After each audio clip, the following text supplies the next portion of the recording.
What is up, everybody? Welcome back to another video on my YouTube channel, and we are less than 1 week away from the NBA play-in tournament, which is beginning next week on Tuesday. A bunch of teams trying to get those last 2 playoff spots remaining in each conference. The top of the conferences are pretty much set. There's still 2 regular season games left for every team. But as the NBA playoffs gear up, this is one of the most exciting times of the sports calendar because the NBA regular season, people like it, but it's not really the draw that it used to be. Most people start paying attention during the playoffs because that is where legends are made. It's where the biggest games happen, including the NBA Finals where we have a champion. And so I kind of just want to go over what a ring this year would mean for numerous amounts of different players. And I think there's a bunch of guys that can benefit from a ring. And I want to start with the guy who... I want to start with the 3 guys who are in the MVP race: Nikola Jokic, Joel Embiid, and Giannis Antetokounmpo, because I think each of them can benefit greatly from a championship, even though Giannis is the only one of these 3 that actually already has a ring. And so I want to start with Nikola Jokic, who Denver Nuggets center, back-to-back MVPs, one of the best players in the NBA, a top 3 to 5 player in the NBA.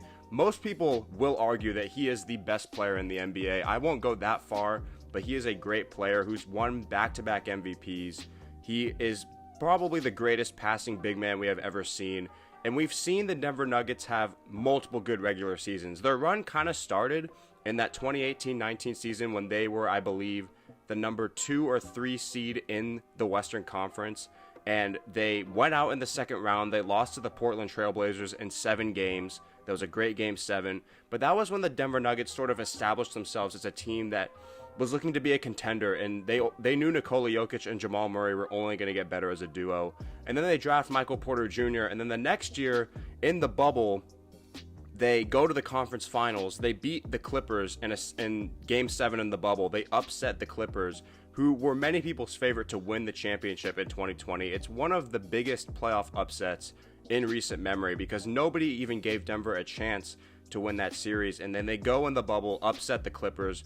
Jokic plays amazing, and then they lose in 5 to the Los Angeles Lakers, the eventual champions of the 2020 NBA season. And then they come back the next year. Nikola Jokic wins his first MVP in 2021. They don't go to the finals that year. That was the year Jamal Murray actually tore his ACL, and they went out in, I believe, the second round, because they had won a playoff series. They beat the Trailblazers in the first round, and they went out in the second round.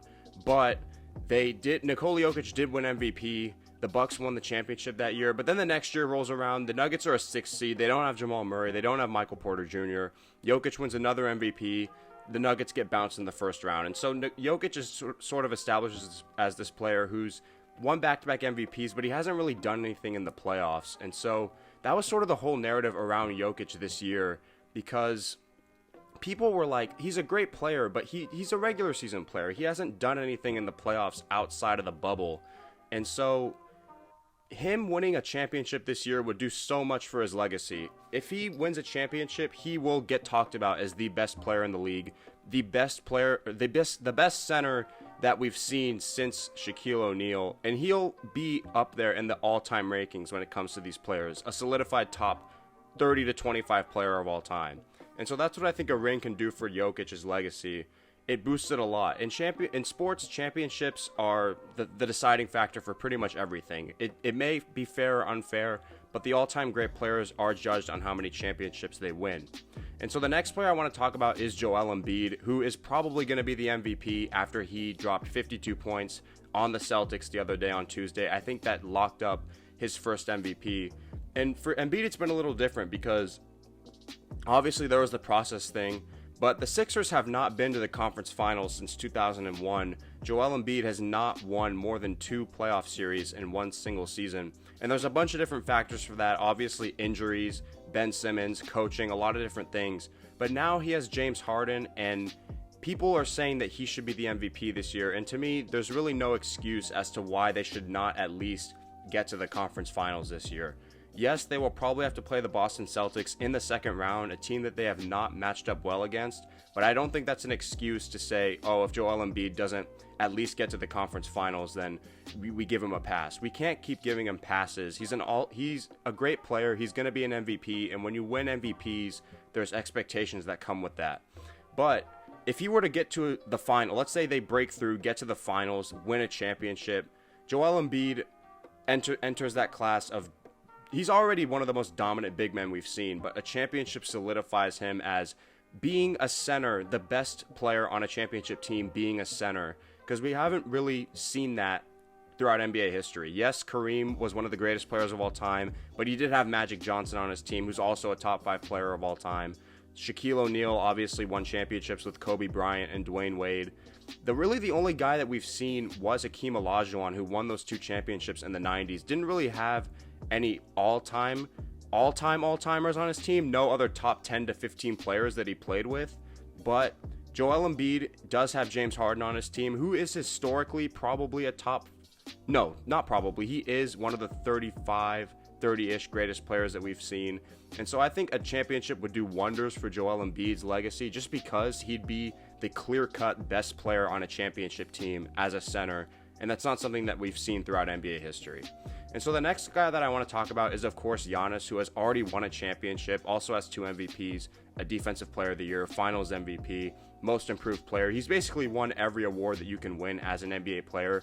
But what winning another championship would do for him, not necessarily legacy-wise, because I think his legacy is almost cemented at this point as one of the most dominant players that we've seen.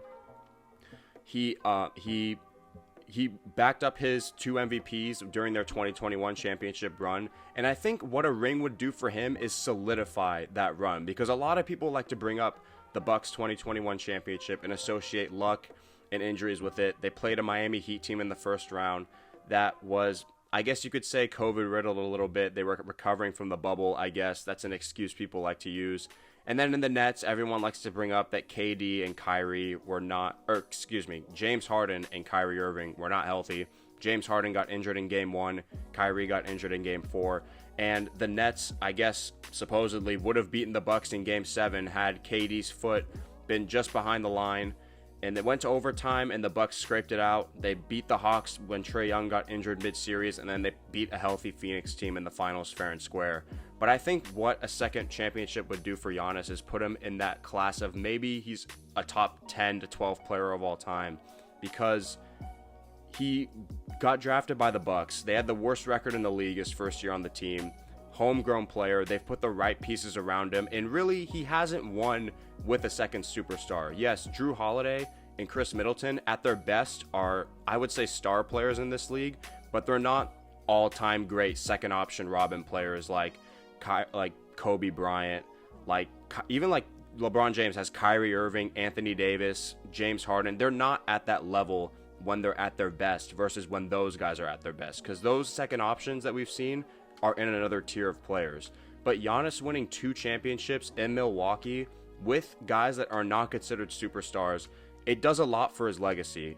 And so I think those 3 guys could benefit a lot from winning a championship this year. And there's so many other players like Steph Curry. If Steph Curry wins another championship, 5 rings, he already validated last year that the Warriors were not necessarily all dependent on KD to win championships, and they showed that throughout the playoffs. You have guys like LeBron who could also get a 5th ring, making his GOAT case even more prevalent. He did, of course, pass Kareem for the scoring title this year.